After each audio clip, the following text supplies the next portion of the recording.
Saya yakin sudah banyak yang tahu ini.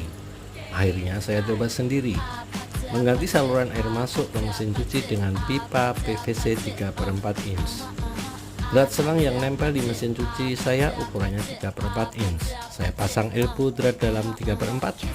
Kemudian saya sambung seperti ini ke keran tanam di dinding. Setidaknya membutuhkan 2 water mur supaya mudah saat melepas dan memasang kembali. Ini saya lakukan supaya aliran air ke mesin cuci lebih lancar, karena saya tidak menggunakan pendorong, hanya mengandalkan gravitasi saja.